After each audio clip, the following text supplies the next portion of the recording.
జిల్లా స్థాయిలో అసైన్డ్ కమిటీలు, అసైన్డ్ భూ సమస్యల పరిష్కారానికి రాష్ట్ర సర్కారు చర్యలు. జిల్లా ఇన్ఛార్జ్ మంత్రి చైర్మన్, కలెక్టర్ కన్వీనర్ గా త్వరలో కమిటీలు. అసైన్ చేసిన 20 ఏళ్లు పూర్తయిన భూ యజమానులకు శాశ్వత హక్కులు. కొత్తగా భూముల గుర్తింపు పంపిణీ పైన అసైన్డ్ కమిటీలు ఫోకస్. అన్యాక్రాంతమైన భూములపైన వీటి నిర్ణయమే ఫైనల్. సీఎం రేవంత్ దగ్గరకు చేరిన ఫైల్ త్వరలోనే డెసిషన్. ఆమోదం పొందితే ఏండ్ల సమస్యకు పరిష్కారం అంటూ మనం వార్త చూస్తున్నాం. ఇక్కడ ఓకే, ఇది మంచి నిర్ణయమే. అసైన్డ్ భూములకు ఎవరి దగ్గర అయితే ఉన్నాయో వాళ్ళకి శాశ్వత అధికారాలు ఇవ్వాలని చెప్పి ప్రభుత్వం తీసుకున్న నిర్ణయాన్ని స్వాగతిస్తా ఉన్నాం. అదేవిధంగా చూసుకుంటే ఇక్కడ అసైన్డ్ భూములు ఎవరి దగ్గర ఉన్నాయా? మరి ఈ అసైన్డ్ భూములు మొత్తం ఎవరి దగ్గర ఉన్నాయి?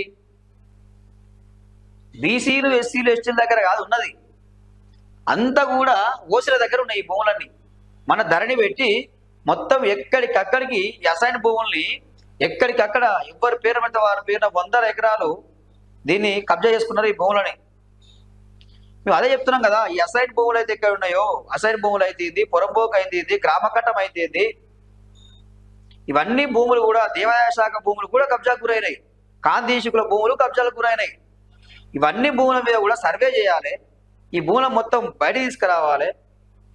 ఎవరైతే పేదలు ఉన్నారో వాళ్ళకి భూములు లేని పేదలు ఎవరైతే ఉన్నారో వాళ్ళకి పంచాలని చెప్పి మేము చెప్తా ఉన్నాం. వైఫై మీడియా ద్వారా చాలాసార్లు ప్రభుత్వానికి డిమాండ్ చేస్తూ ఉన్నాం, కానీ ఎవరు పట్టించుకునే పరిస్థితి లేదు. ఇందులో కూడా సరైన న్యాయం జరగాలి.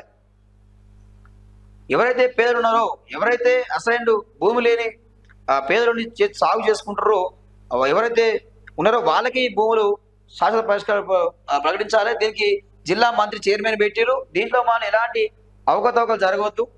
దీన్ని సాకా చూపించుకొని దీన్ని అడ్డు పెట్టుకొని చాలా మంది రాజకీయ నాయకులు, మీ ప్రభుత్వంలో అయినా సరే వేరే ఎవరైనా సరే చాలా మంది రాజకీయ నాయకులు ముందుకొచ్చి దీన్ని తప్పుదో పట్టించే అవకాశం ఉంది. కాబట్టి సక్రమంగా దీన్ని అమలు పరచాలి. ఎవరైతే పేరు ఉన్నారో వాళ్ళకి శాశ్వత హక్కులు కల్పించాలని చెప్పి కోరుతా ఉన్నాం.